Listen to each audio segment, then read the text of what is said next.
Come on in, pull up a chair. The Gaming Gang Dispatch is in the air.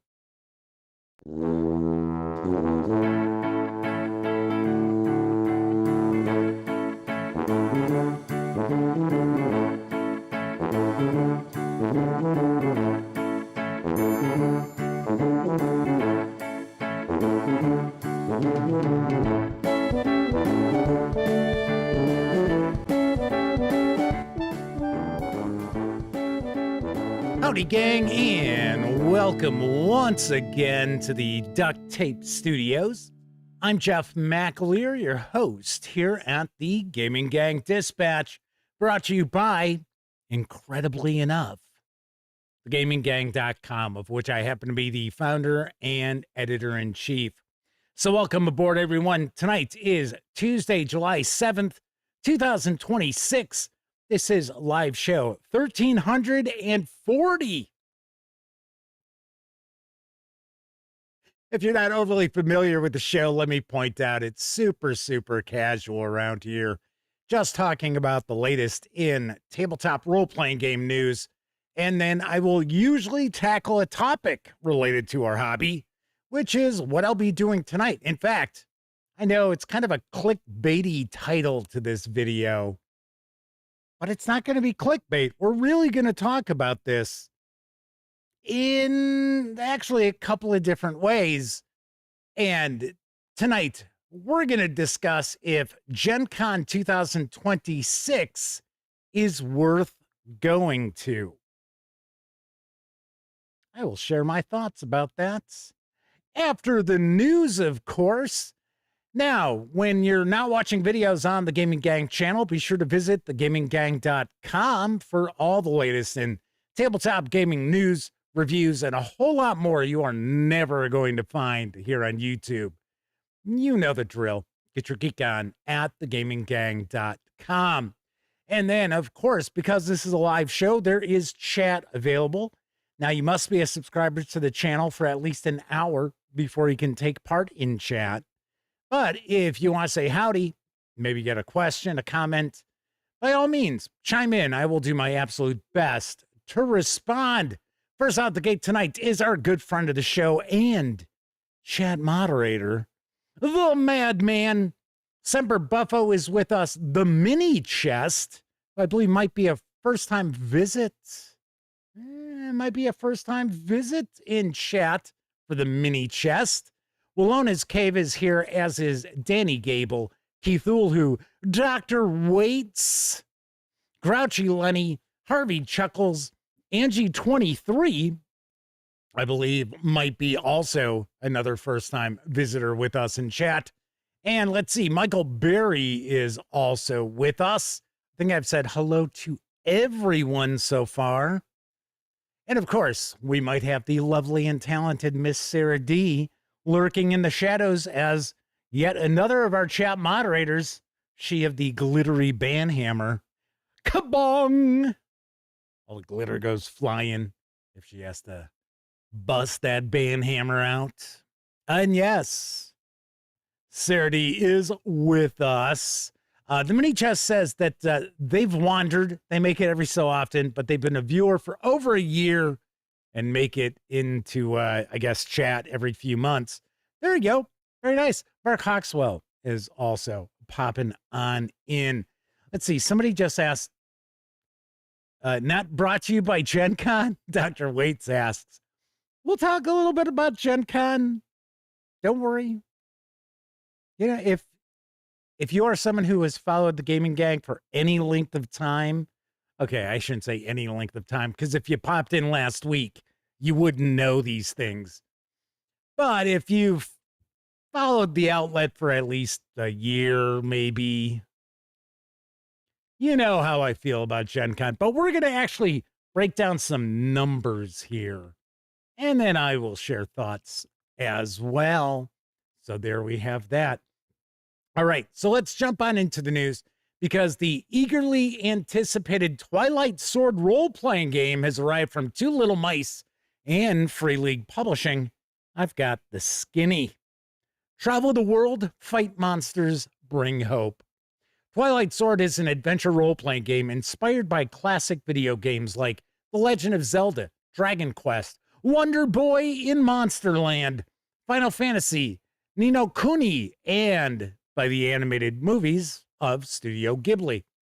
In Twilight Sword, players take on the role of champions, brave heroes who depart on a dangerous journey to bring back hope to a once peaceful land that is being threatened by an evil scourge. Inside the book, you'll find easy-to-learn D12-based game rules, 5 kin to choose from, including catfolk and giant penguins. Well, there is definitely some Studio Ghibli influence there.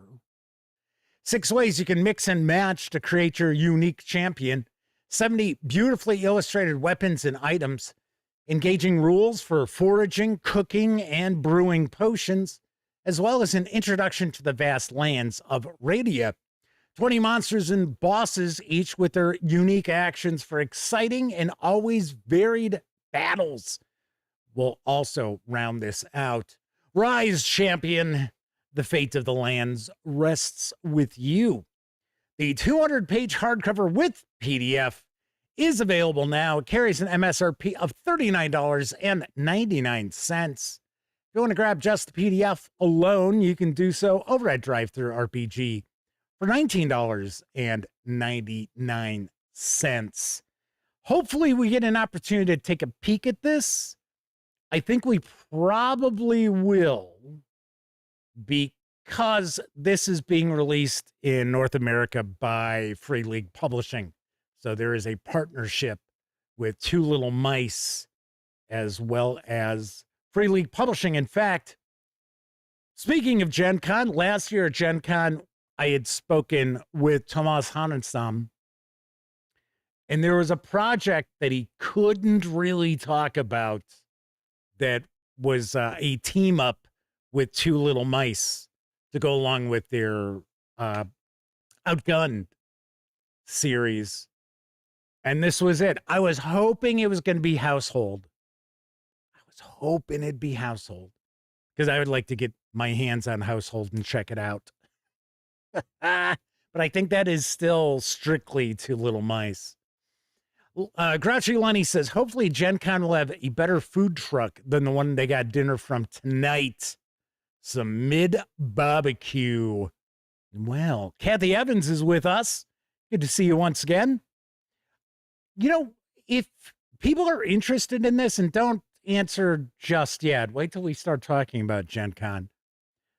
I'm more than happy to share a video that would be like a Gen Con survival guide, not only to kind of prepare people for Gen Con, especially if they've never been there before, but even for folks who go to Gen Con year in, year out, and maybe miss certain things, or maybe miss ways to save money on stuff.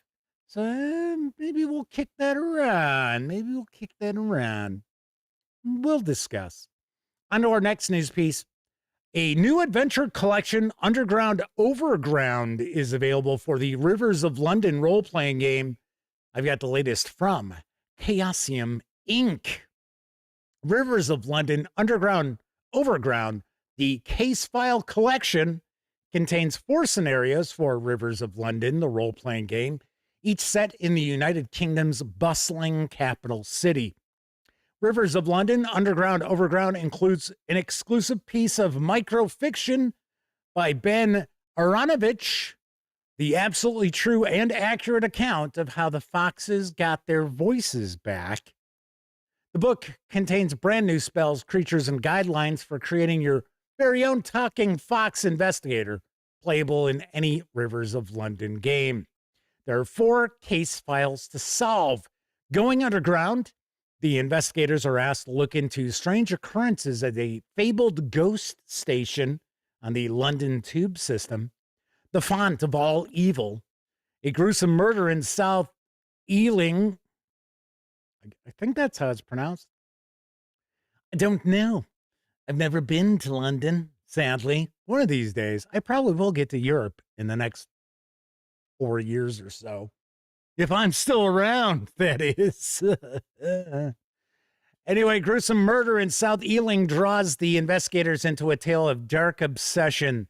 Set in the world of mudlarking, the goat man is coming, following up on a potential mugging in an urban nature reserve. Turns out to be far more complicated than the investigators expected. And then there's Jimmy's Last Dance.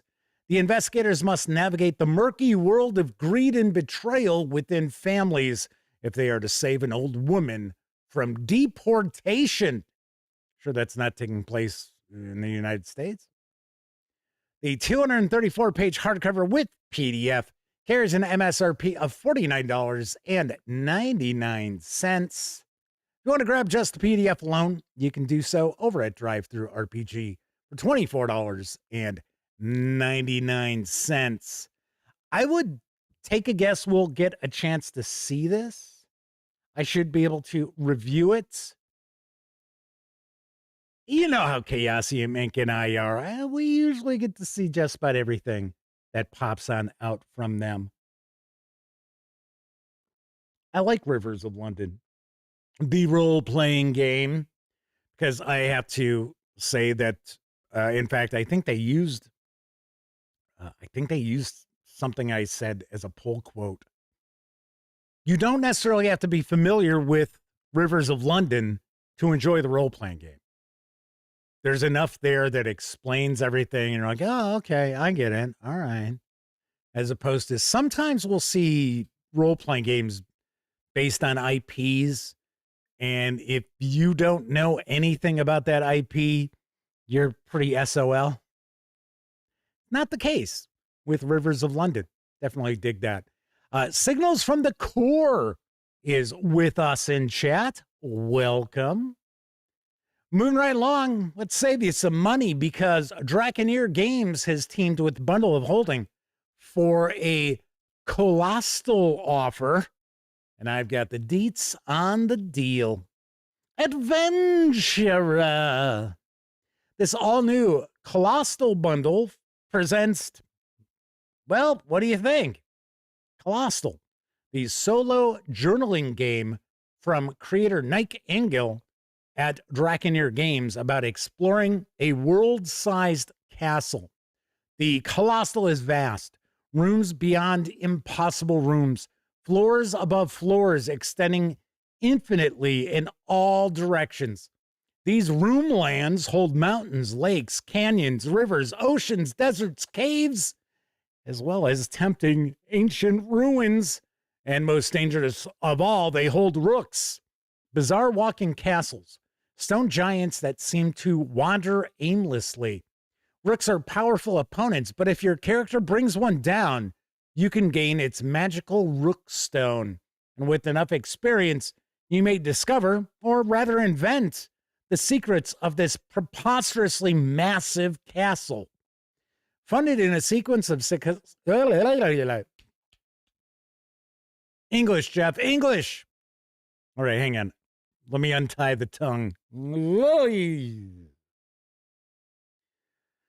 Funded in a sequence of successful Kickstarter campaigns, there we go, starting in January 2021 and continuing through the recent Colossal The Moat. Colossal is a solo RPG rulebook and setting for adventure in the Roomlands. Decide your character's calling, nature, class, armed, followed, helmed, mounted, allied, or bastion, and weapon. Using a standard deck of playing cards, check the prompts and rules in the book to see what you discover on your adventures across the battlements, the oceans, the grand city of Parapet, the frozen Tundroom wasteland, and the far distant empire of Kyodana. Combine prompts as you like, then decide how your character reacts.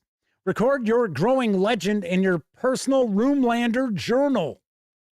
This all-new Colossal bundle gives you the core rulebook, including rules for two-player co-op play, the dungeons and Kyodana supplements, as well as play aids, everything you need to fill dozens of Roomlander journals with your journeys from the dungeons to the rafters and everywhere in between. For just $14.95, you'll get all 8 titles in the Colossal Collection, which has a retail value of $62.50 as DRM-free PDFs, including the complete Colossal Core Rulebook, plus the Roomlander Journal of blank record sheets, the major expansions Dungeons and Chaosium, and all 4 job packs, Apothecary. What the hell, Jeff? Man, I'm telling you. It's like, give me a second here. Part of the problem is that the way my teleprompter is set up today, it's sitting kind of further down behind the camera, and I'm just not picking it up as well. All right, so that fixed it a little bit, maybe. Okay, so you get the core book, the major expansions, as well as the 4 job packs, Apothecary, Cartographer, Inventor, and Researcher, all for $14.95. These savings will run through July 20th. This looks kind of cool. I dig the art style, too. Art style looks pretty fun. So, if you're into solo games, and this is a solo journaling game, well.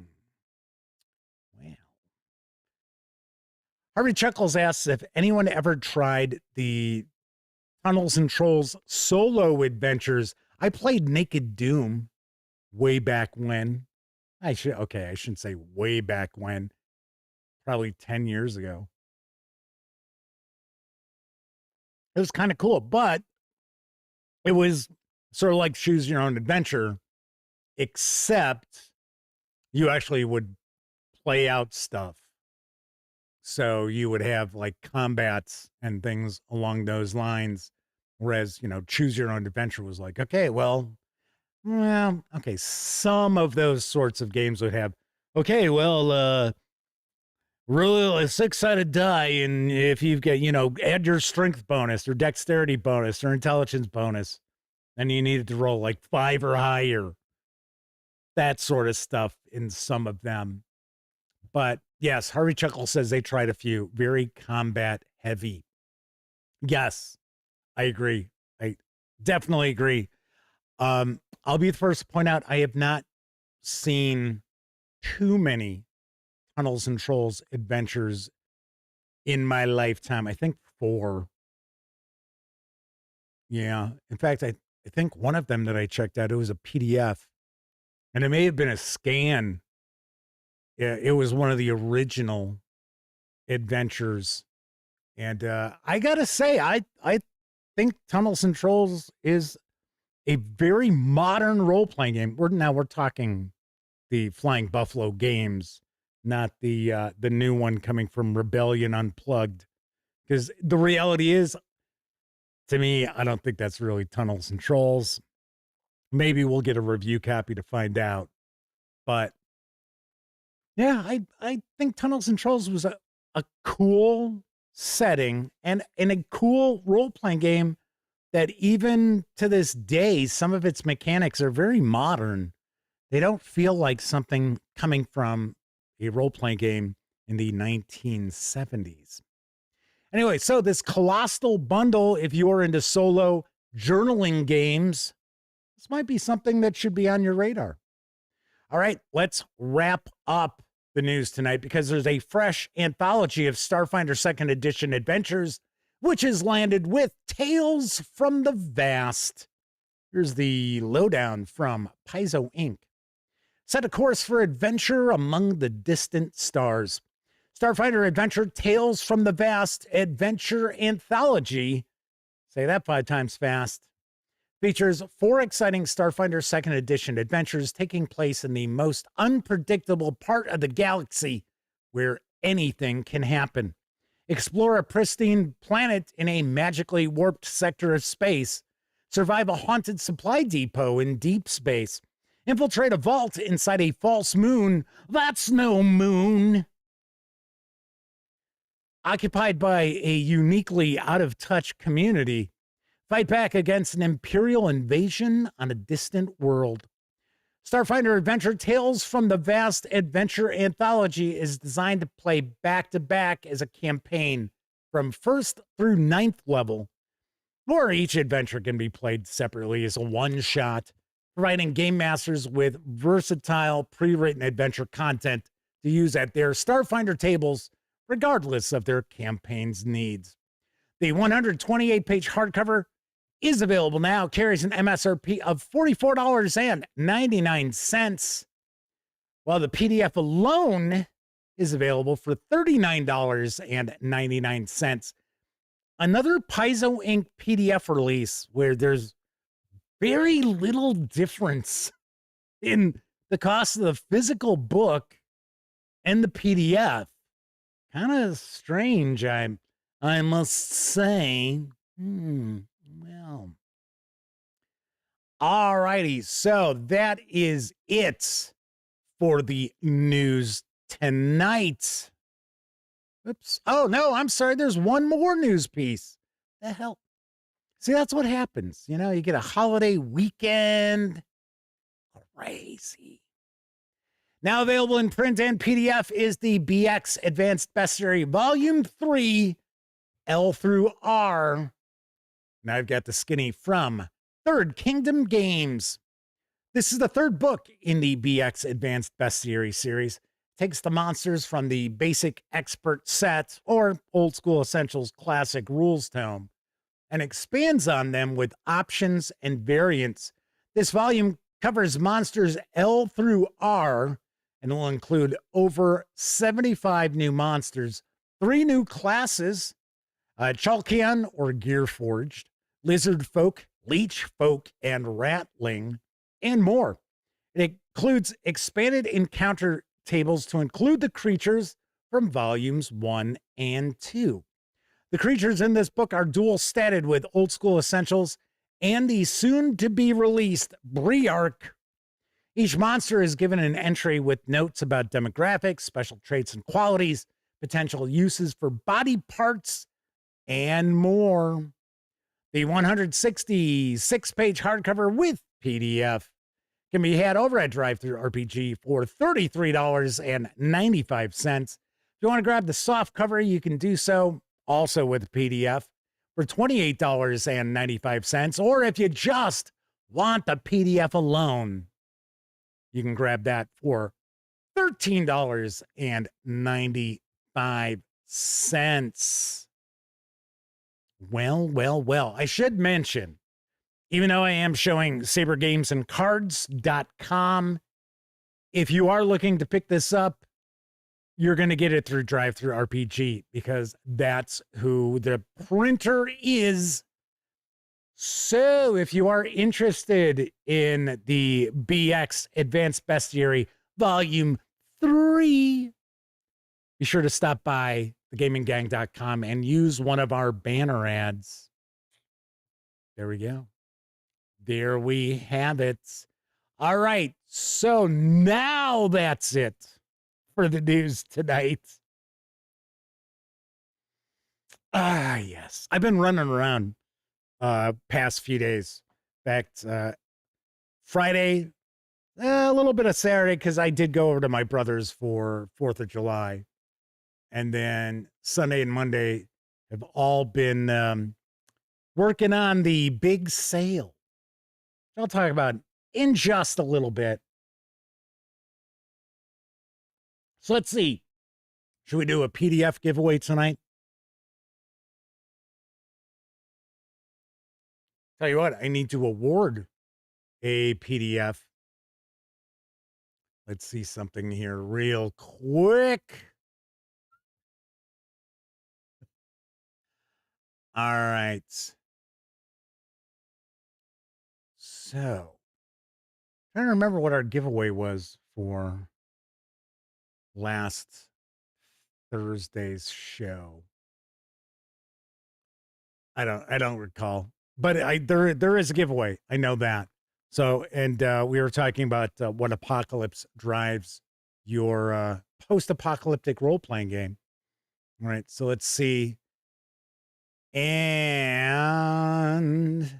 all right, so not a lot of comments. Scott Walker is our Memorex winner of the contest. So there you have that. Okay. So tonight, let's do a giveaway. Let's introduce people out there to the BX Advanced Bestiary with Volume 1. So I will have to come up with I'll have to come up with a trivia question that I will ask. Yes. So that'll be our giveaway. It'll be the first volume of the BX Advanced Bestiary from Third Kingdom Games. Hey, if you're not familiar with Third Kingdom Games, they also do Populated Hexes Monthly, which is excellent. Very, very cool hex crawl stuff. And I think there are over 50 supplements into that. Pretty wild. So the Man says their birthday was the holiday. Actually, so was my nephew Cameron's girlfriend, Kara. The 4th of July is her birthday, too. In fact, her middle name is Liberty. I thought that's kind of cool. Thought that was all right. Hardy Chuckle says, in some ways, I like that the Tunnels and Trolls solos had a kind of honor system. All those kind of adventures essentially did. What's the point in cheating kind of thing? They'll shut up now about Tunnels and Trolls. Yeah, because Tunnels and Trolls is dead. Dead! Not really. I think you can still get a lot of the old flying, I keep wanting to say flying pig games, flying buffalo games. The reason why I keep wanting to say that is because right over here is a package from my friends over at Flying Pig Games. So that's why it's kind of like peripheral vision picking it up. Anyway. So you may have noticed I was talking about Drive-Thru RPG a few times tonight.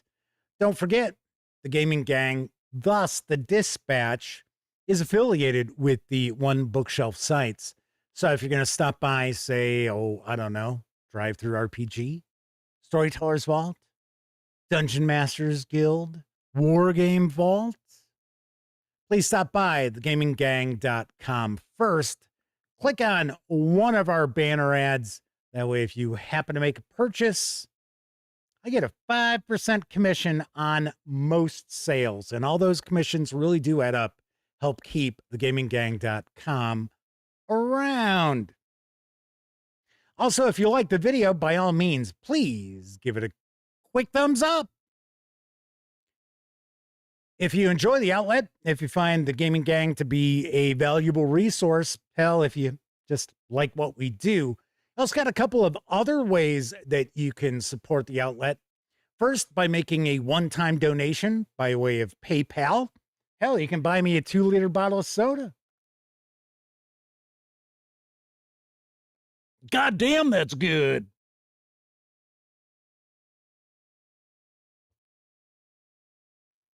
And you can become a monthly member of our Patreon.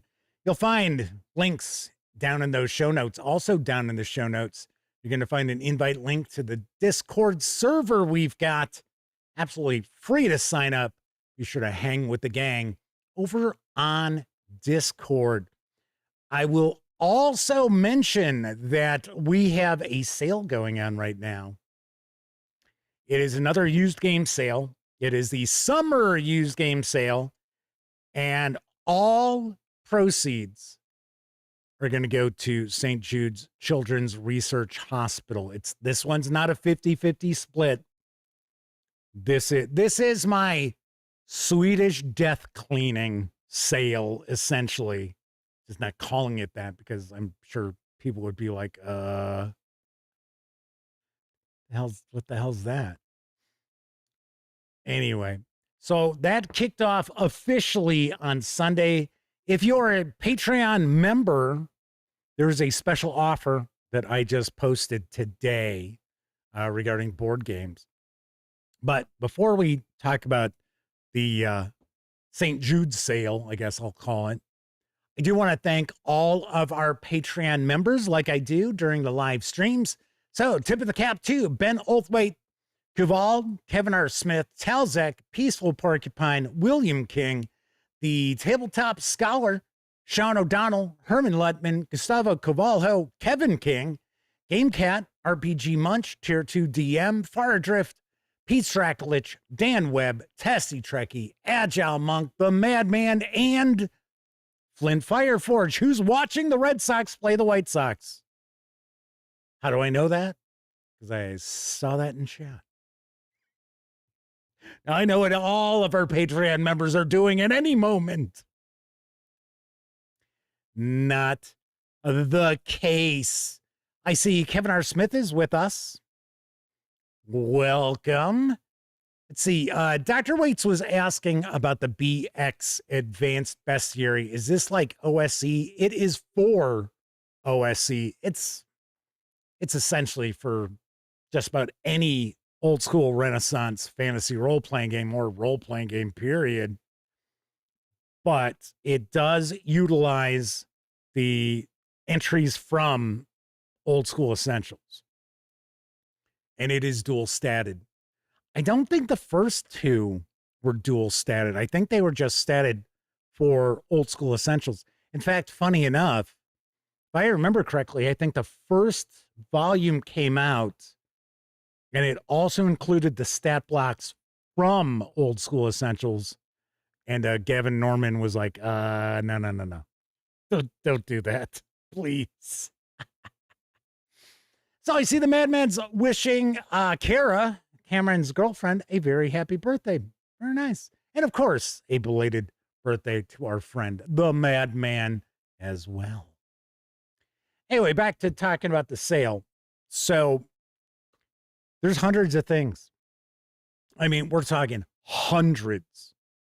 Role-playing games, board games, war games, a lot of GMT game stuff. I mean, if you're a war gamer who enjoys GMT, which if you're a war gamer goes without saying you enjoy GMT games, or maybe you have a friend or family member or loved one who enjoys GMT, some rockin' deals on GMT war games and some non-war games, but lots of stuff. Funny enough, the RPGs are moving pretty well.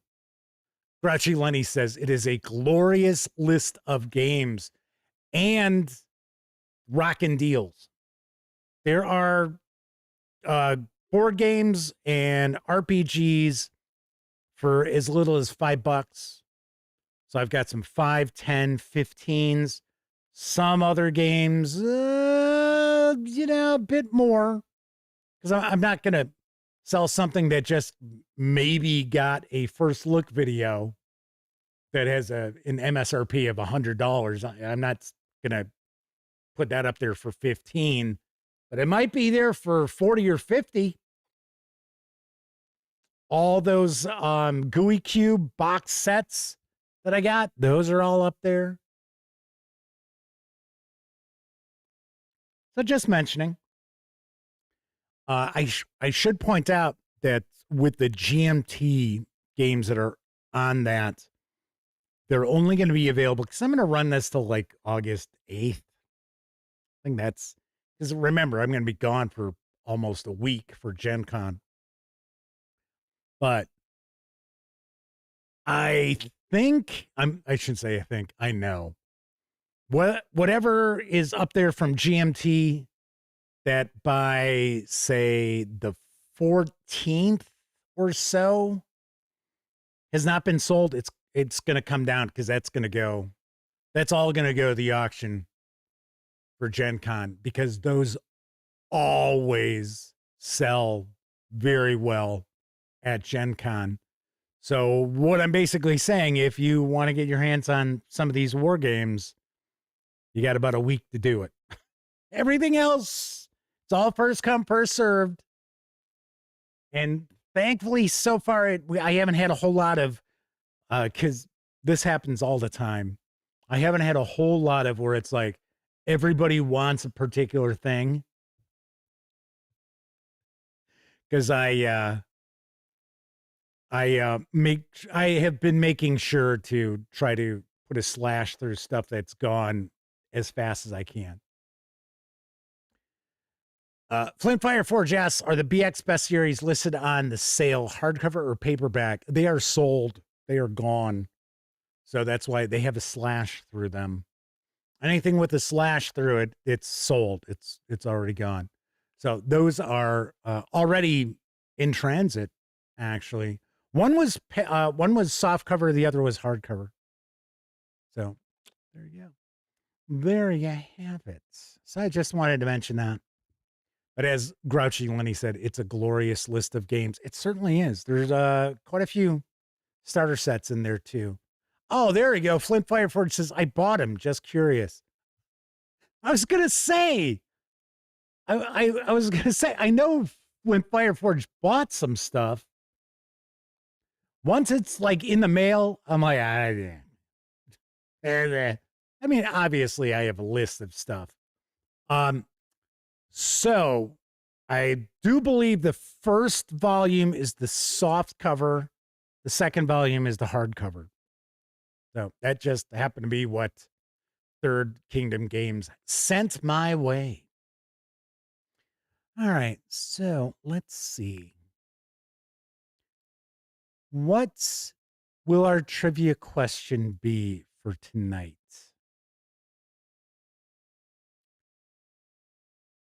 Damn. Nothing's popping in my head. Because I want to make it, kind of old school essentials OSR related, right?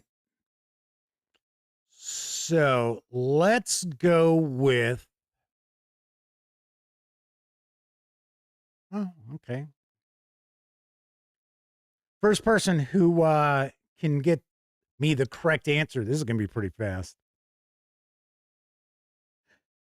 will be the winner. And then, of course, I am also going to do our usual Memorex giveaway as well. Grouchy Lenny says, Gen Con trivia? Okay. Yeah, you know what? What the hell? Why not? I will share a question about Gen Con, my experience at Gen Con, and it's just gonna be guesses. So everybody gets one guess. Because remember, you're gonna have a second chance in the Memorex giveaway. So you'll get one guess, one chance to guess. What year did I go to? Well, myself and Elliot, my best friend Elliot Miller, what year was the first Gen Con we went to? And on that note, I think it's time for a brief intermission. It's intermission time, folks. Time out for a delicious snack in our sparkling refreshment building. Every item a fresh, appetizing taste treat.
It's landed.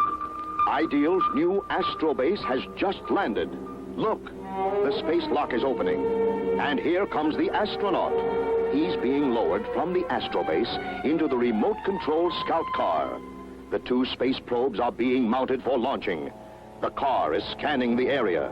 And there go the space probes. They're calling them back to the astrobase. Mission accomplished. Ideal's astrobase and Colonel Macaulay's space helmet are the greatest way to play outer space. You can scan the skies, launch deep space probes, fire rockets, destroy stray meteorites. Ideal's astrobase is at your favorite toy store. Get your Ideal astrobase today. Boy, I'd give $1 million for a cup of Wilkins coffee. Okay, Buster, pay up.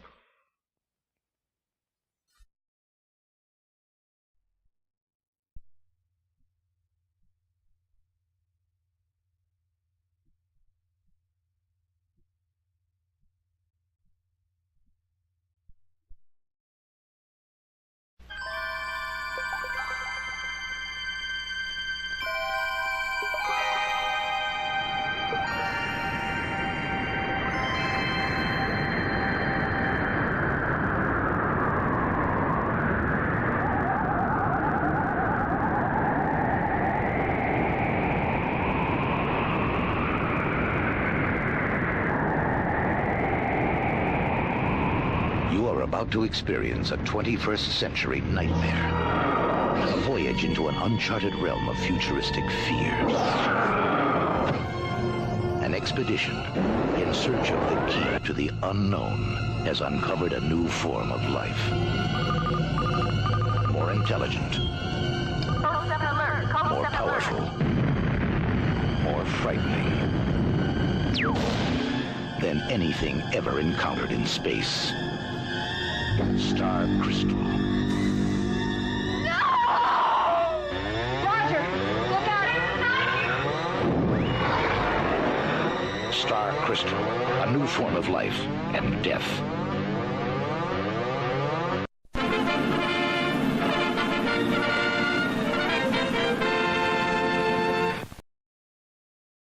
Star Crystal. Keith Lewis said it's killings at Outpost Zeta, which, of course, we know these movies had different titles depending on where they were playing, what country, right? So there you go. Kevin R. Smith says it's Alien with an even lower budget and a worse script. So my first Gen Con was in 1987, and I believe Elliot and I stayed up there 3 nights. I think we came back. I don't think we went for the Thursday. I think we went up Friday morning. So it was Friday, Saturday, and Sunday we came back.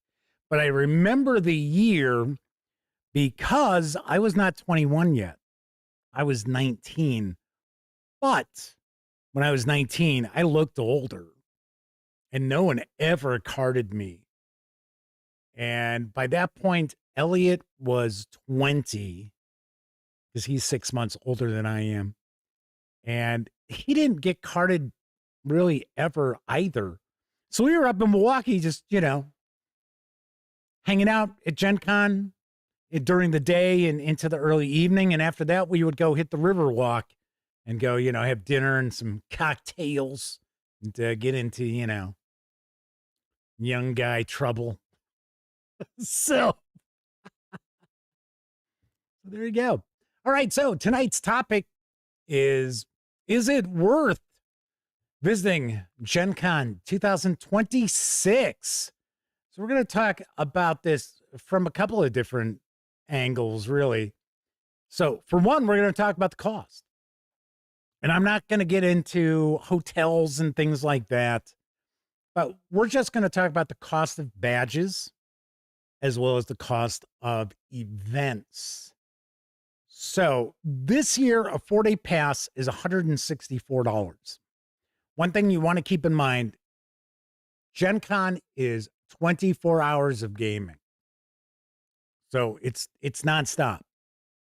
So it kicks off, if I remember correctly, 8 o'clock Thursday morning, or when though I think there's some events on Wednesday. I should look into that because we'll be there Wednesday. Ellie and I are going to be there on Wednesday. So it kicks off.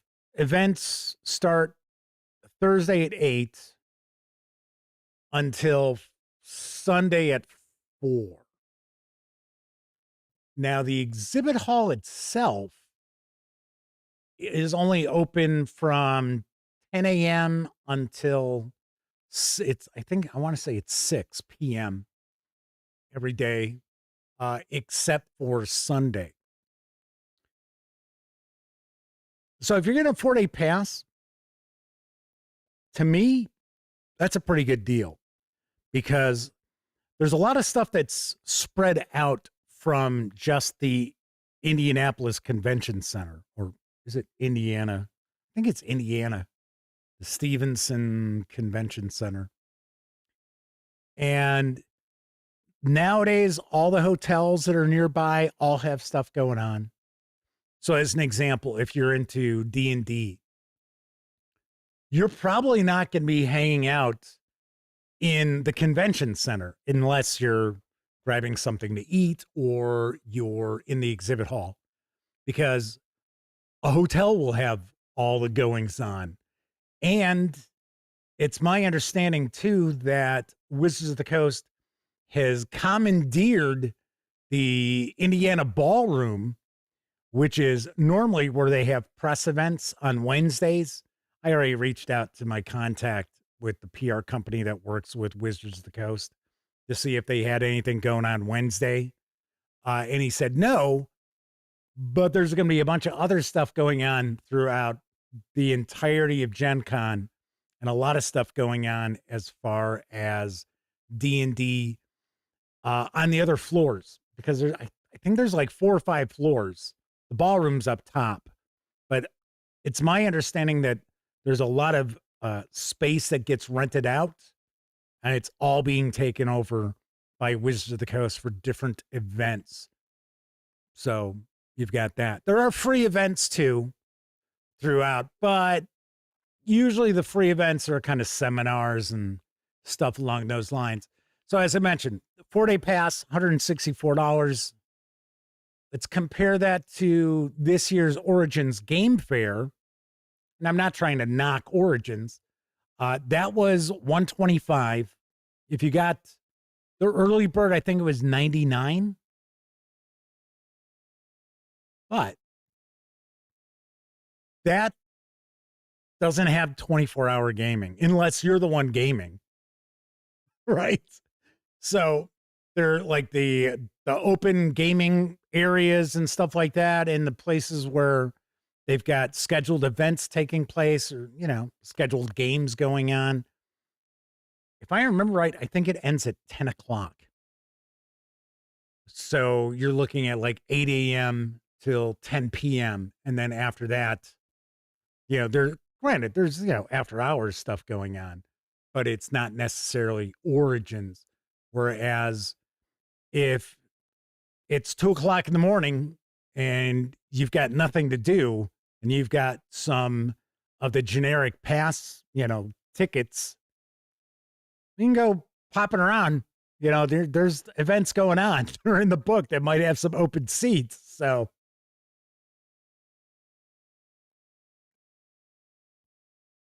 says, Grouching Lenny says Gen Con is 24 hours of gaming, but please, everyone, try to dedicate at least 10 minutes of each of those 24 hours to a shower, as Troy Cornelson has joined us in chat. Thankfully, it's not as bad as it once was. I'm not saying it's not bad, right? There are times where you're just in an area where there is some serious funk pouring off of them, but it's not as bad as it once was. Like when Gen Con was up in Milwaukee, there was a stretch, and anybody who attended Gen Con in Milwaukee at the Milwaukee Convention Center can attest to this. By Saturday, there was this hall that you needed to pass through depending on what you were doing. And it was an area where people like to sleep.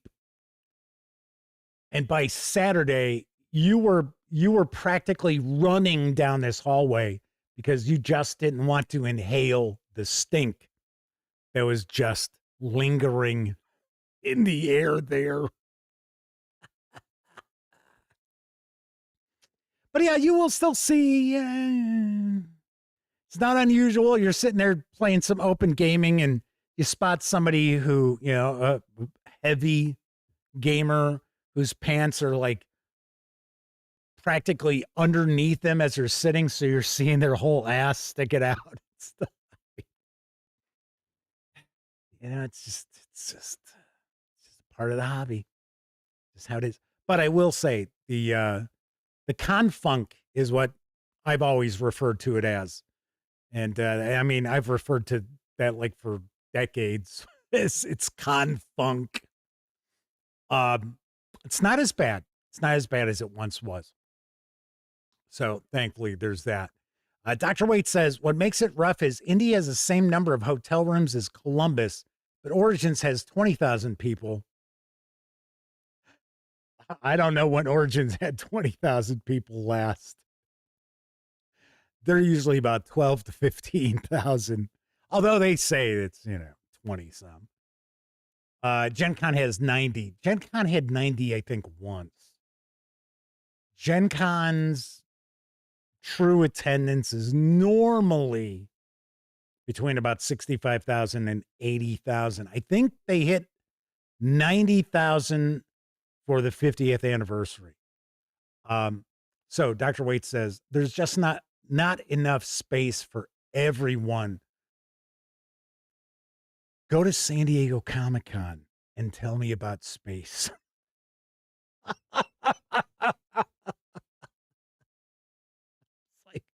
So I could cover Comic-Con. I have a pass. They gave me one pass. So I wrote them back and said, hey, you know what? Give the pass to somebody else. It makes absolutely no sense for me to fly into San Diego to try to cover a Comic-Con by myself. I'm like, nah, don't worry about it. It's okay. But when you got like 250,000 attendees for Comic-Con, plus all these people who live there locally come out to see what's going on and see people in costumes and all that other stuff. It is just wild. And it's like this. That's why we would go to Comic-Con first. And sometimes we'd only have maybe a week between Comic-Con and Gen Con to recharge our batteries. And not even a week. We'd get back on to Sunday night, sometimes Monday morning. And come Wednesday, we were already heading to Indianapolis again. But anyway, we'd get down to Gen Con and we'd be like, oh my God, look at all the room we've got. Like, oh, look, I can stretch my arms out. Anyway, let's get back to if Gen Con is worth attending this year. Single day badges. I think there might still be 4 days. Single day, it's $83 for Thursday or Friday, $112 for Saturday, and $41 for Sunday. Now, Sunday's always been like the family day. So that might, and of course, it's over at like 4 o'clock. So it's not like you're going to have a whole hell of a lot of time if you're just getting a Sunday badge. But that's why it's $41. Children 10 and under are admitted free if they are accompanied by an adult. But that does not mean that they get to take part in events for free. So badge-wise, I got to say, I think it's still fairly priced. Has it gone up? Yes. The price has gone up. I think, if I remember correctly, I think last year it's 154. Because we had kind of looked into maybe trying to get my nephew Cameron to come down, but then he ended up with his drill, so it's like, no, he couldn't make it. It's because it's like the first weekend of every month. So Ravenclaw points out, geez, we still have those, folks. I guess all that online gaming got me spoiled. Yeah, they're still around. They are still around. But as far as hotel rooms, motel rooms, they do exist. In fact, I think if you look at like the Indianapolis area, there are probably more hotel rooms and motel rooms than Columbus. But still, like for us, we're not staying downtown. We didn't get a great time as far as our housing portal. So if you don't get a good time for the housing portal, forget trying to stay downtown, because if you're not getting in within the first 2 hours of the portal opening, everything's gone. So we're actually, I want to say we're like a 15, 20-minute drive from the convention center where we're staying, and we're just going to use Lyft or Uber. But as far as the pass price, I think the pass price is fair if you compare it to other conventions and what you get out of it. Now, I know there are people out there who feel that Gen Con is essentially paying for a badge for you to be able to go into the exhibitor hall and buy things. I get it. I understand that.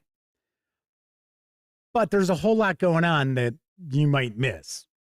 You know, if all you do is go and hang out in the exhibitors hall, you're going to miss 90% of Gen Con because it's so spread out now. It's even over in Lucas Oil Stadium. So there is, in fact, when they had the 50th anniversary, I think that was the first time it was over in Lucas Oil, I guess I should say. And you're on the field, actually. So there's all these tables and stuff set up on the field. And they had the museum, the Gen Con museum set up there. But even the various different event rooms in the stadium are occupied too. So in fact, there's supposed to be an underground area that hadn't been utilized for years. And that reopened last year. I didn't go take a peek at it because honestly, I didn't really know where it was. But Grouchy Lenny says Saturday seems a little pricey, but otherwise fair. I agree. The best deal, obviously, is getting the 4-day pass. And the thing is, if you were going to go for 2 days, say Thursday, Saturday, or Friday, Saturday, obviously, just get the 4-day pass. It's more cost effective. Grouchy Lenny said Goodman has her van out on the field.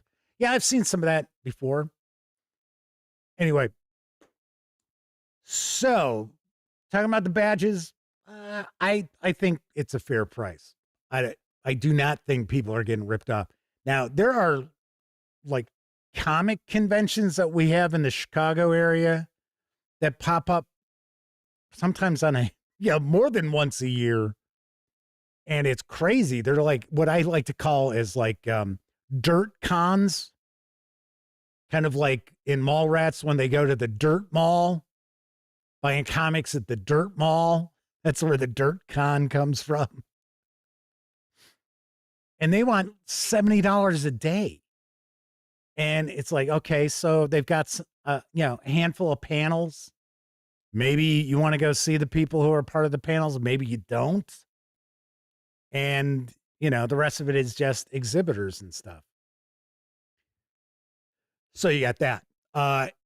The thing I think feels a little pricey these days are the event tickets.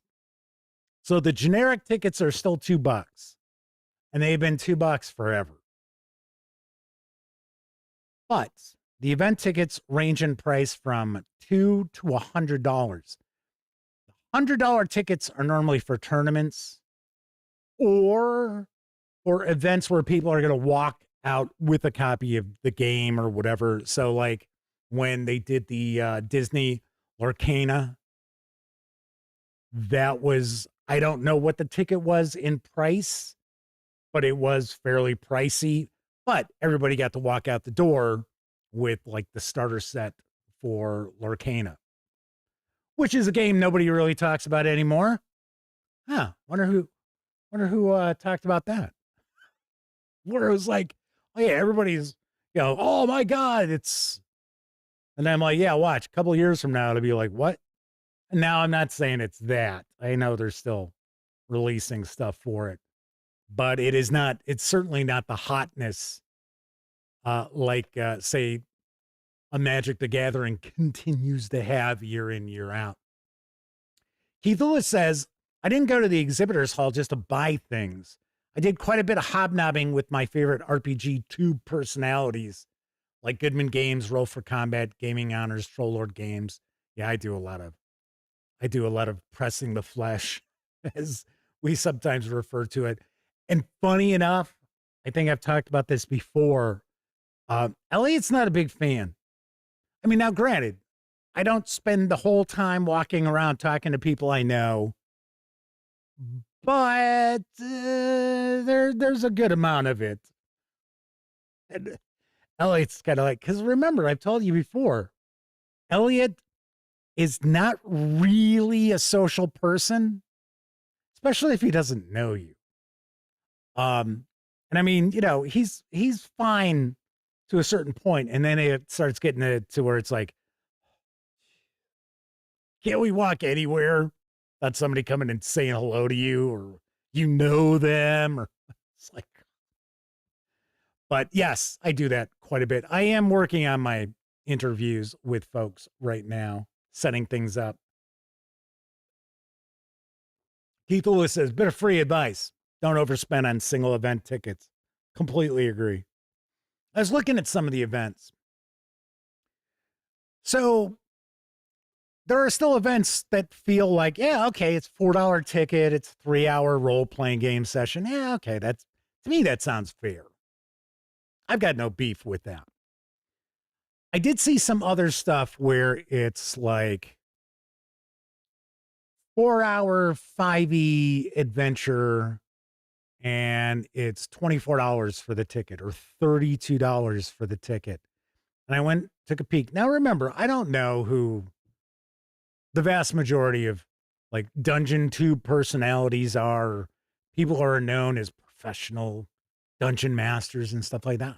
I do not know. It's not something that I really involve myself in because it doesn't register on my meter, I guess I will say. I guess that'll be a nice way of saying it. That I think is way, way too pricey.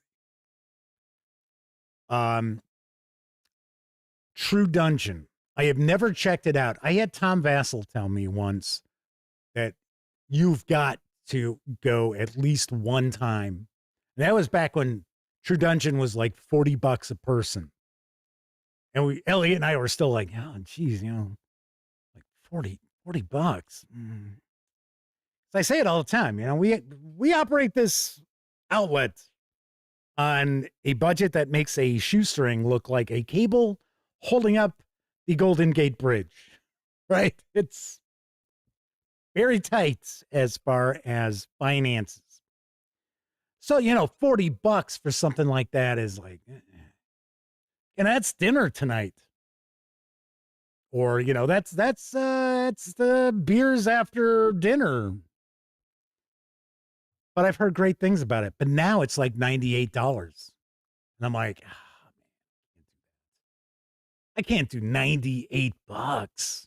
I guess that's the average for a 5-encounter standard adventure. I guess maybe they've got shorter ones that are cheaper or whatever. I just can't. And I know I've had people say, well, why don't you, your press, they probably know who you are. And I'm like, nah, and I'm not that guy. Don't you know who I am? No, I don't do that. That's not how I operate. Because my assumption whenever I'm at conventions that I assume nobody has a fucking clue who I am. And they'll see us with like the camera and stuff like that on the monopod now, kind of just carrying around and we got, like the camera bag and stuff. Probably like, who the hell's that guy? Who are those clowns? That is my assumption. So I have never, it doesn't matter if it was at San Diego Comic-Con, any game convention, any sort of convention, I have never had that attitude of like, I'm Jeff McAleer with the Gaming Gang. Never. Like I said, my assumption is nobody has a fucking clue who I am. And that's fine. Something else I thought was a bit pricey is the game library pass. And if I remember correctly, I think, because I didn't pop over to, or did I? No, last year I did not go over to Lucas Oil Stadium because I've gone over there usually for like Cubicle 7 games. I know there was a time I shot one of their like seminars over there. But anyway, so I believe that is now where they keep the game library. Before it used to be in the exhibit. Well, I shouldn't say exhibit. It was in the convention center. Now it's at least last I saw it, it was over there. And it's got a lot of stuff. Don't get me wrong. There's a lot of stuff you'd probably be like, I don't want to play that. But regardless, now it's like $36 for an 8-hour unlimited ticket. When we did that, now once again, that was when it was still in the convention center, it was like $10. And that's not that long ago. That's within the last 5 years. So I kind of feel that's sort of pricey too. And I get it. The price of everything is higher nowadays. But in some ways, it's kind of like, really? Really? Really? It's okay. Well, it used to be $4 a ticket for me to run this role-playing game for 6 people for 3 hours. Now it's 30. It's like, what changed? I don't get it. Well, look at that. Everything's more expensive now. Yeah, okay, I understand. Prices going up because of gas and stuff like that. But just, price of everything else has gone up. It's inflation. That works. So yes, there are some events that I think are a little pricey. Probably some of the tournaments a little bit pricey, especially if just being part of the tournament doesn't score you something that you walk home with. I think $100 would be kind of nutty to pay that, to get into a tournament where if you get knocked out in the first round, you're going to be just, all I got to leave with was my tail between my legs. That's it. Now, so when we take all of that and we put that together, I do think that for the most part, Gen Con is still fairly priced. I really do. Especially with the badge, especially with the open gaming. There's open gaming areas. I can't tell you how many times I have had a chance to just sit down and play something with complete strangers just because I had nothing better to do. It didn't cost me anything. Elliot and I like to go into the open game area And that's normally where we'll play our Twilight Struggle challenge for the year. And maybe we'll bust out something that one of us has brought to check out. And on occasion, maybe it's something that was purchased or given to me as a review copy of something. We'll check those things out. But for the most part, a lot of people can go to Gen Con and not buy any event tickets and still have an absolute blast, have a really good time, and find that, you know, their time is well occupied the entire time they're there. Now, as far as particular gamers and who's going to have the better time at Gen Con, if you're a war gamer and that's really all you play, I would certainly not recommend attending Gen Con. Gen Con has changed. Back when it was in Milwaukee, it was pretty much half and half, role-playing games, board games, and it was all kinds of board games. So I had an opportunity to play some various different Columbia Games titles. Like Sam Grant is a prime example of one. And I know we played the racing game that I always talk about, how I ended up winning the tournament. We didn't even know it was a tournament. We got in on generic tickets. And I ended up with this huge, like 5-foot high trophy that I lugged around. And then, of course, there was, the role-playing game stuff. There are still board games, but they do not want exhibitors whose main focus is war games. Now, we're not necessarily talking about like science fiction games or science fiction miniatures games, which are essentially war games when you boil it all down.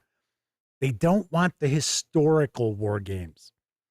So as an example, my buddy Mark H. Walker from Flying Pig Games and Tiny Battle Publishing, formerly the owner of Lock and Load, he has tried to get into Gen Con for quite a while. And they've told him that, it's just not, his games aren't what they're looking to promote. Just historical games, for crying. They're not all historical war games. He's got other stuff. They tend to be war games, but, like alternate history and a little bit of science fiction horror tossed into them. But he's tried for a few years to get into Gen Con. He even asked me if I had any advice to him, and I said, stop trying. That was it. I really did. I said, just stop trying, because that's not what they want. So sorry about that. Things and Stuff is with us. Popping on in. Says, joining late. I know some members of HMGS East are running historical miniatures, ASW. You mean ACW? Like,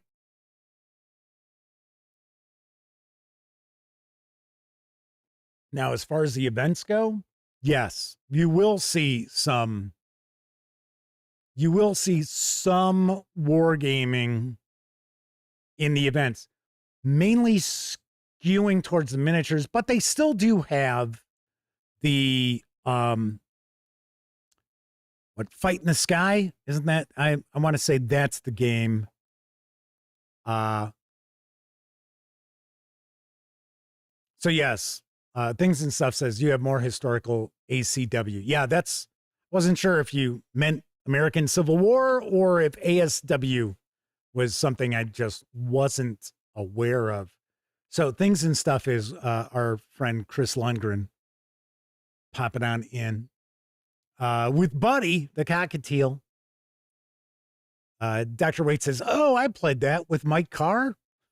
Wasn't Mike Carr the creator of it, if I remember right? But yes, Fight in the Sky has been played at every Gen Con. And they have like a I don't necessarily want to say it's a tournament. I think it's kind of like one of these things where, you know, it's an ongoing fight where you can just jump on in and play. But I've seen that set up. But yeah, there are some historical war games there. Pretty light on the board gaming, though. Just pointing it out. So that's why I'm saying, you know, like war gamers will tend to go to, what the hell is it? It's out east. The board game championships. It's something along those lines that they have quite a lot of, like war games, like, you know, Hex Encounter. War games, Hex and Shit, as some people like to refer to them now. So we've got that. If you are into role-playing games, way I would refer to that is you'll be like a pig in shit. Although it's not as role-playing game heavy as it once was. In fact, if you go into the exhibitors area, it is going to be mainly board game companies and miniatures as well. Not as much with role-playing games, but all the big publishers are there. Paizo Inc., Chaosium Inc., our friends over at Troll Lord Games are trying to set something up with Steven Chenault. Because, you know, Steven's always a fun interview. We'll start fucking around, you know, goofing off, talking about some of the things he's into. And Cubicle 7 Games is usually there. I do believe they're going to be there this year. Trying to look to set up something with Dom. Maybe with TS again. Maybe both of them. I do know Wolfgang Bauer's not going to be there with Cobalt Press. So I'm trying to set something up with Dot from Cobalt Press. Or at least, you know, see if she wants to set something up with somebody else to chat about the company and what's cooking. Monty Cook Games. I'm probably going to talk with Bruce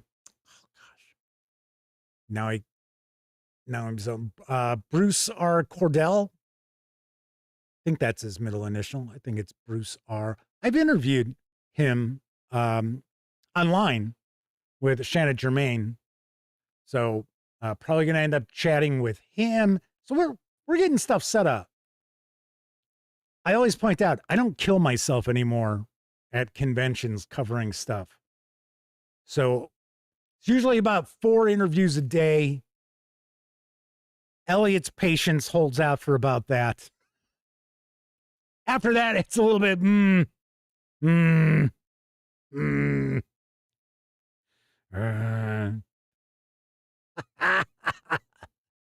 He has a good time, though. He is a lot of fun. So role-playing, yes.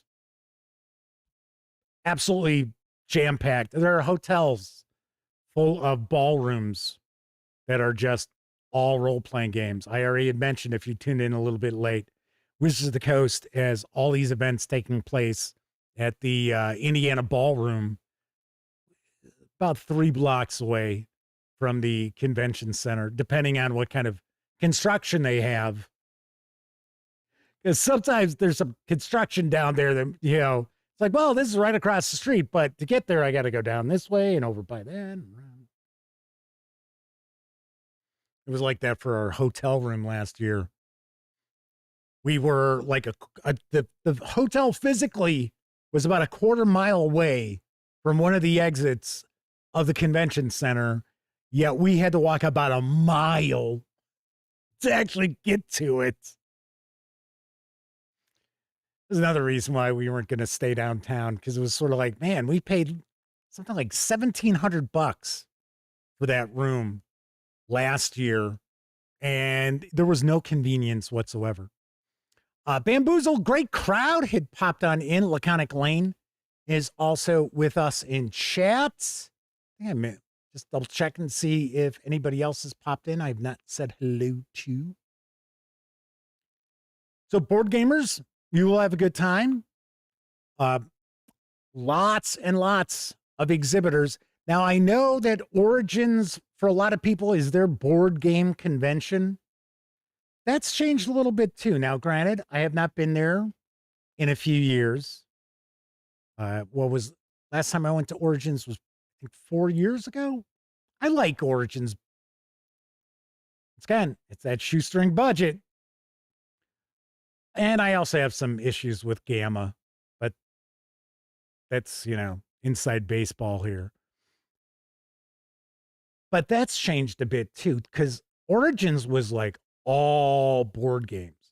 That's why I would see publishers there that I wouldn't see at Gen Con, because it was just board games there, and Gen Con was skewed more towards role-playing games.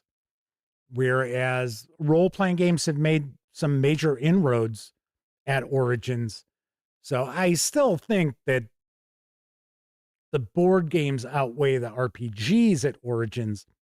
But the thing is, used to be a lot of the publishers who'd go to both conventions, they would roll out their new releases at Origins, not at Gen Con. And that has changed a little bit. Some of the publishers that are at Origins actually roll out their new releases at Gen Con, not Origins. So Little Wars, yes. So anyway, Bamboozled Great Crowd said the only con they go to these days is Little Wars. Isn't that still in Illinois? And that is, for the most part, historical war games and mostly historical miniatures games. But yeah, I've always heard good things about Little Wars. So things and stuff, Chris says, they hear Little Wars is a good convention as well. Gen Con is way out of their budget for now. Rather support smaller cons like Mini Wars 2026. Well, I certainly believe in supporting small conventions. Of that, there is no doubt. I'm looking to attend Gamehole Con again this year. Elliot's going to try to make it up there. I will not be going to Philadelphia Area Gaming Expo 4. I will tell you that. Elliot even said he's like, yeah. He goes, we're not doing conventions in winter time anymore. I'm like, yeah, I'm with you. I'm with you on that.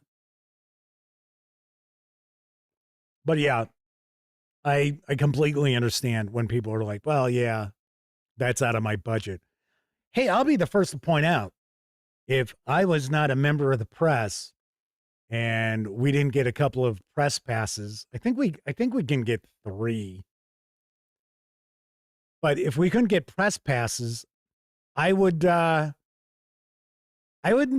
probably be like, do we go to Gen Con? Although I got to say, Gen Con's my absolute favorite convention. And I have been to San Diego Comic-Con many times, had a blast. It's a far, far different kind of convention, obviously. But yeah, Gen Con's my absolute favorite. It's always been my favorite. People are always nice. They're always in a good mood. Yeah, that doesn't mean that we haven't seen somebody be a dickhead or act like a jackass, of course. It's just how it is, right? But the vast majority of people there are there to have a good time. They're just enjoying themselves. They're polite. They're friendly. They start chatting with you. So not necessarily the case at San Diego Comic-Con all the time. Although it's kind of funny. My brother has not gone to Gen Con too often. I want to say, I think it's twice he's been down there, and he's never been down there for the whole show. But he's like, oh no, people are always nicer at Comic-Con than Gen Con. I was like, really? Because I've had people just step right on my foot and not say anything. Just give me a dirty look like, what's your foot doing there? Well, it's being stepped on. That's what it's there for. Or people like open the door and you're coming up right behind them. They don't bother holding the door open for you. I love those. Anyway, Grouchy Lenny says, only reason they're going to Gen Con is to meet up with all their buddies. That's something that you see a lot of, too. From the East Coast and to buy Chaosium's new stuff. You might see me hanging out over there talking to Rick or maybe Mob or Brian, maybe Brian Holland. I'm waiting to hear back from Chaosium. Which lights with us tonight? Welcome. Chris, 1973, is also joining us. Which light says Gen Con has to be planned for like a year in advance, presuming you can secure a hotel and tickets. Okay, so this is what I did. The week before the housing portal opened, and to be able to access the housing portal, which isn't necessarily discounted rooms, as I'm sure every damn place jacks their prices up for Gen Con. So the week before the housing portal opened, I went on to booking.com and started kind of peeking around. So I found a place. I know the area. It's south of Indy, and it's about 15 minutes by way of like Uber or Lyft. And I looked at the price. I was like, I've kind of told this story, but most of you probably have not heard it because I told it once on the show. So if you didn't see the show, you didn't hear the story. But anyway, so I saw the price and I was like, what? How the hell is it? How the hell is it so cheap? And I thought, okay, I got to take a look at reviews. And on booking.com, I think it was like a 7.4. I was like, oh, that's not too bad for as cheap as it is. Technobabble has popped on in. Welcome. Anyway, so I was like, okay. It was coming out to 60. No, a little more than that. I think I want to, okay, I'm sorry. I take that back. It was like $80 a night. Because, well, no, it was less than that, regardless. So it's like $320 something and change for Wednesday, Thursday, Friday, Saturday. And of course, that also includes tax and the nonsense with, you know, the hotel fee. It's like an additional 15% or whatever that every fucking city charges, which is ridiculous. No, it's our resort fee. Resort? You don't even have a fucking pool. How is this a resort? Anyway. So I was like, oh, well, hell, man, I'm going to book it. Because it was booking.com and you can book a room and then cancel it if you change your mind. So anyways, we get our time assignments for the housing portal because you have to have a badge to get into the housing portal. And it's the person who, like, so if you have like dad who's buying badges for the whole family, that's one entrance to the housing portal, not every single badge, right?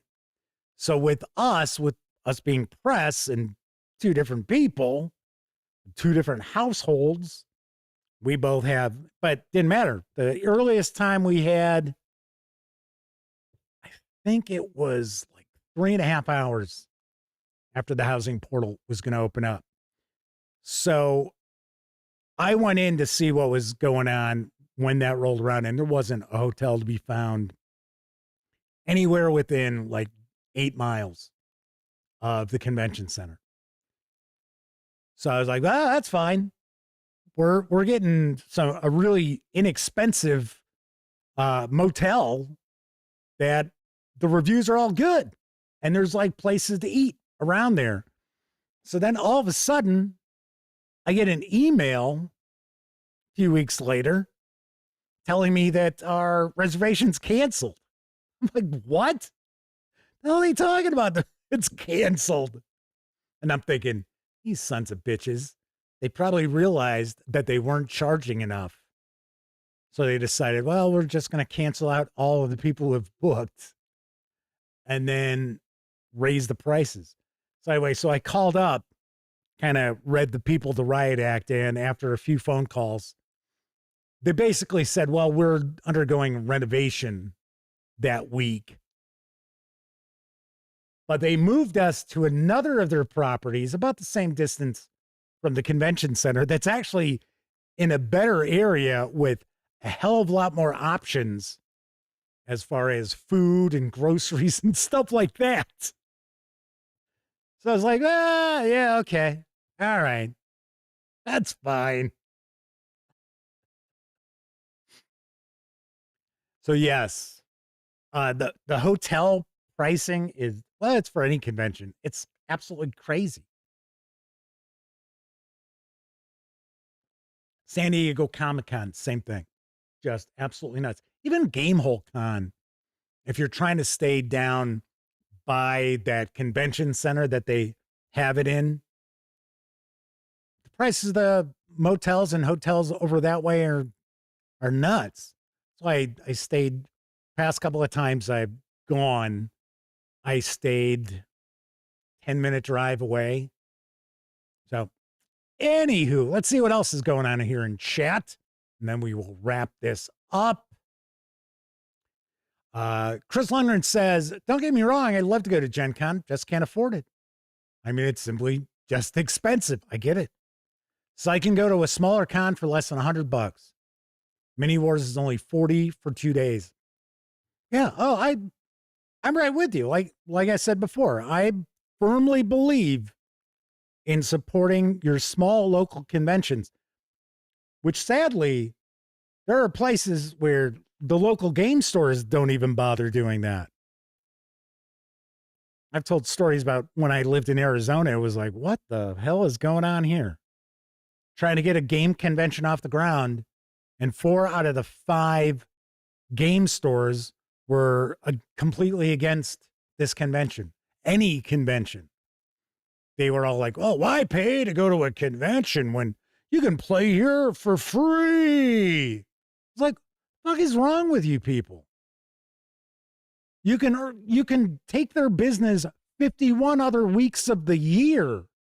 This helps the hobby, dummies. But, you know, people who own game stores and who are owners of game publishing and things like that aren't necessarily always the sharpest business folk out there. Kevin R. Smith says they're fortunate enough to have a 500-ish person convention locally, which reminds me that I have to see when GM badge buying expires so I can get my badge for $25. Cool. Let's see. The Madman says, when I went a couple of years ago, I booked a room in advance about 4 miles away. I watched the new portal options, found the same room for a lot less. Yes. So they do have group rates. That's what you're getting when you go through any of these housing portals for conventions. You're getting the group rate that's been negotiated by Gen Con with these hotels. But a lot of times these hotels have already jacked their prices up for the convention, and then you're getting a discount off of the jacked up price. I almost said jacked off price. Yeah. The jacked up. Gretchen says, always great to support your local conventions, and you don't have to pay for a hotel room. Or if you want to get a hotel room, just, yeah, it's kind of like, hey, it's like a little mini vacation. And it's probably more like a staycation, but you're out of the house. Anyway, Laconic Lane says they're DMing at all their local cons. Peaceful Porcupine is with us tonight. Says they haven't even gone to a local con. Reggie Letty says it's a different kind of hotel. You know, a lot of people out there sadly do not have local conventions, though, especially, you know, if you're living in, say, a flyover state, as people refer to them as, you may luck out and have something there. You may not. I always try to tell people, if you're a gamer and you have an opportunity to go to one big convention one time, if you're not necessarily a war gamer, then I recommend you got to go to Gen Con at least once. I mean, just to experience essentially the biggest gaming convention in America. I would absolutely love to go to Spiel. I can get a press pass. I have a passport. Sadly, I just, once again, can't fit in the budget, but I would love to go once, but I would not go by myself.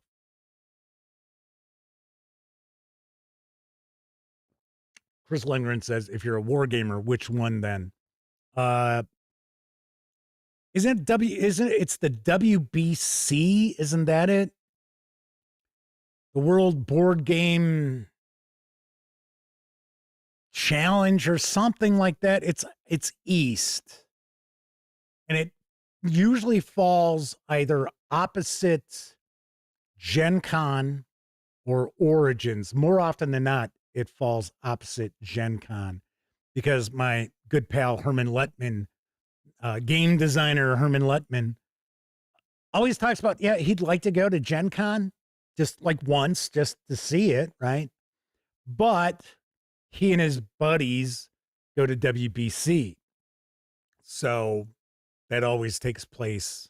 And I guess his other buddies really don't have much of an interest in going to Gen Con, because they still think of Gen Con as, it's just role-playing games and stuff like that. But that's one that I definitely recommend. If you're a war gamer, you could always, if you're on the East Coast or West Coast, which Chris is in California, I want to say GMT West, I believe, is in California. Witchlight says Adepticon, LVO, or Nova for war gamers. Adepticon if you're a miniatures gamer. See, funny enough, that's another convention that when it was here in the Chicago suburbs, now granted, not a close by Chicago suburb, but Chicago suburb, I didn't go check it out. I didn't go and cover it. And now it's moved up to, I want to say it's moved up into Wisconsin. I think it's Milwaukee, so it's not like that's far. But still, it used to be like right here in Illinois. But I was like, because it was sort of like, they were like, yeah, you know what? You're more than welcome to come and cover it, do interviews and that, but you can't play anything. I was sort of like, really? I mean, I come in, I'm providing, coverage of I didn't say anything, but this is what I was thinking, right? And I was kind of like, so I'm going to come in, I'm going to provide coverage for your convention, and I can't even sit down and like demo stuff. It's like, okay. It's like, all right.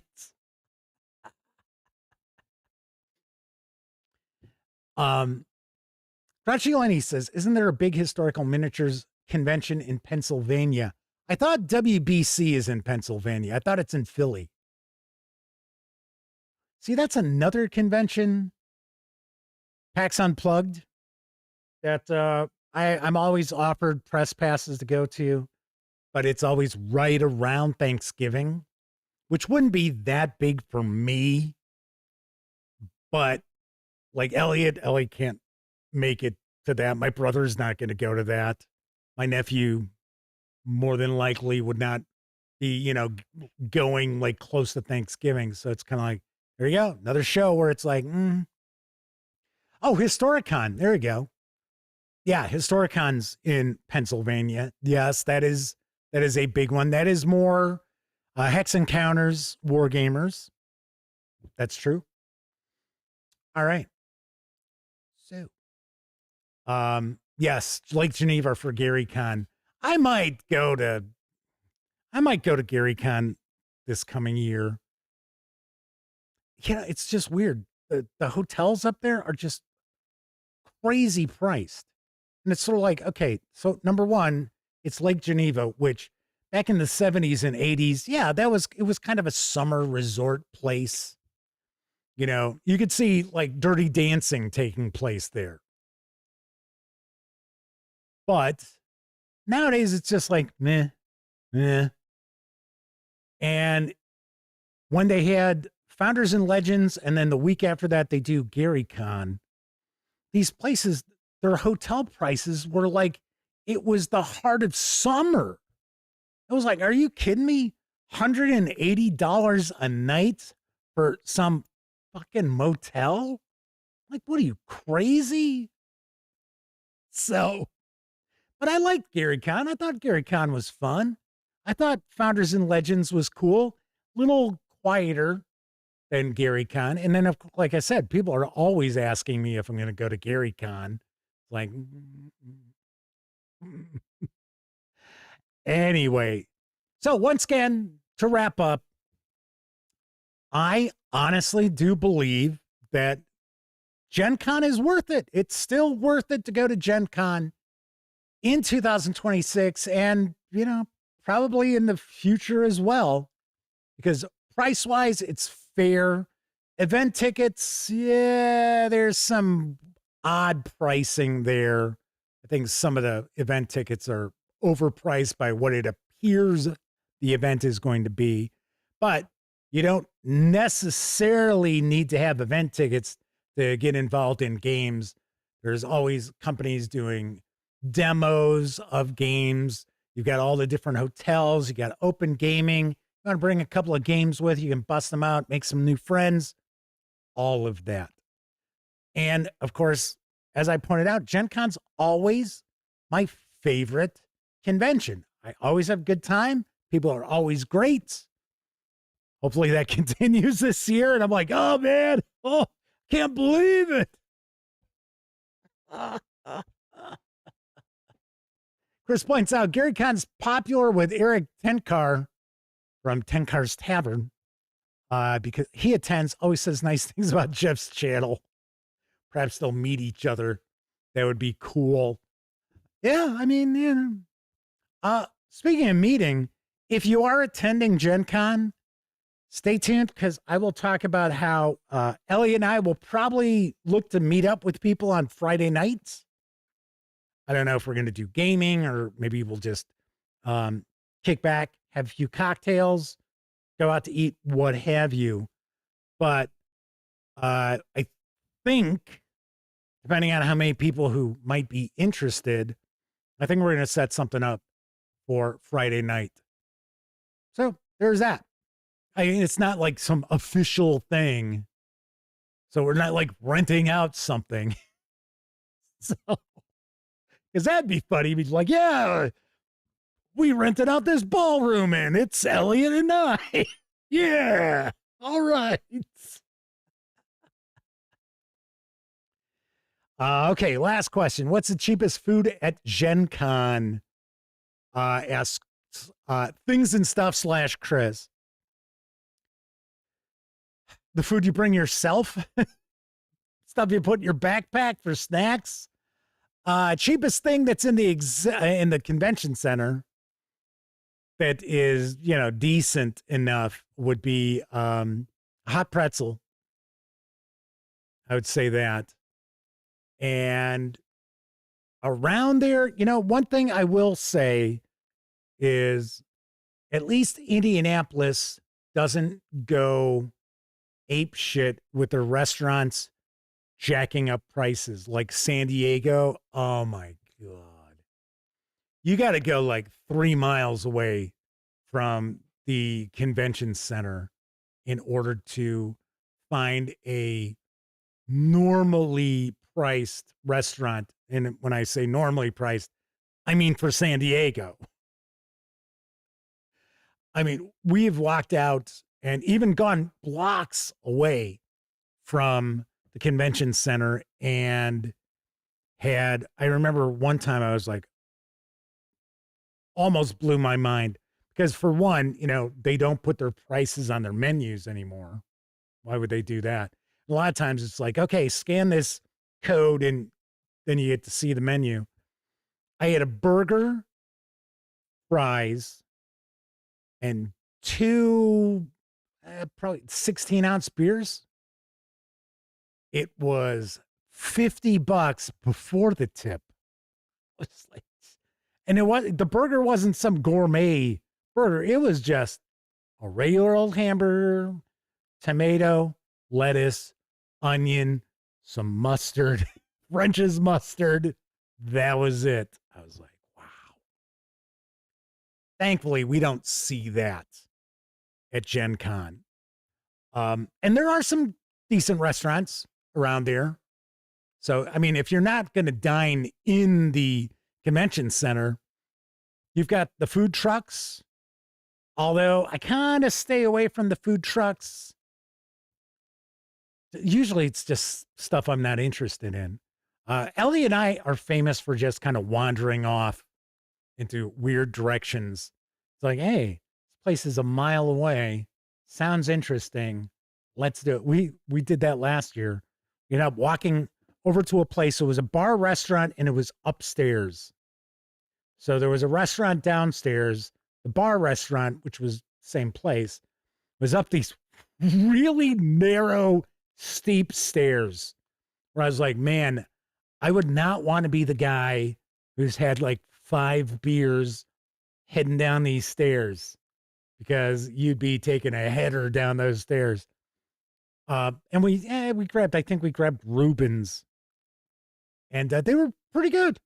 So yeah, we tend to kind of go roaming around. We don't just walk over to like Dick's Last Resort or Steak and Shake and things like that. We tend to kind of go off a bit. All right. So Grouchy Lenny says, I don't know if Island Noodles is cheap, but a lot of people like them. Okay, so one last thing. So Hot Box Pizza. If you're at Gen Con, if you're down there on Wednesday or Thursday, if you're familiar with the way it's laid out, there's always kind of like at night they have like parties and stuff in this little area outside the convention center. It's also one of the streets where you'll see the food trucks parking. So there's always a Hot Box Pizza like tent set up. If you walk down that street you're already on 2 blocks, you will find the Hot Box Pizza. And last year, it might have been 2 years ago, they did it too. Once Gen Con started, it was only delivery from that location once like Friday rolls around because they want you to go and buy the pizza over by the tent. But if it's Wednesday or Thursday, go down there and you will get a far better deal on the special for like, it's like 2 slices or it's a slice and a salad. You get your drink and it's their regular lunch deal, which you can't get at the tent. The tent is like, oh, it's $8 a slice or $10 a slice or whatever it is. And here you go, walk down 2 blocks and you get a couple slices with your drink for like $12. So something to keep in mind. All right. So kind of an extra long show tonight, but yeah, we're just hanging out, having fun. So tomorrow's show, I think we might do a War Game Wednesday. I might do a first look at OST version 0.5 or V5, I should say, from Flying Pig Games. I think we might actually do a first look on a War Game Wednesday on the live show. We'll see. Kind of kicking it around. So, because I don't really have any topics off the top of my head. Also, should mention once again, the used game sale for summer 2026 is going on. Go to thegaminggang.com to get more information. If you are a Patreon member, there's a special deal going on that you might want to take a peek at over on Patreon. But there are hundreds of items in the sale, and all proceeds are going to be donated to St. Jude's Children's Research Hospital. This is not a 50-50 sale, and you will find a lot of stuff at rockin' prices. So there is that. Okay. That's it for this time out. If you like the video, by all means, please give it a quick thumbs up. Subscribe to the Gaming Gang channel if you haven't already. And if you do subscribe, don't forget, ring that bell, because it'll not only let you know when the Dispatch streams live Tuesday, Wednesday, and Thursday evenings right here on YouTube, also let you know when I share other videos, such as my first look at The Walking Dead All-Out War Collector's Edition 2024 that I shared this weekend. Yes. Everybody enjoy the rest of your morning, afternoon, evening, whatever time of day it is in your neck of the woods. Whenever you're not watching videos on the Gaming Gang channel, be sure to visit gaminggang.com for all latest in tabletop gaming news, reviews, and a whole lot more you are never going to find here on YouTube. You know the drill. Get your geek on at thegaminggang.com. Once again, I'm Jeff McAleer. Thank you very much for watching. And until I see you next time, certainly hope all of you get to enjoy plenty of great gaming with your gang.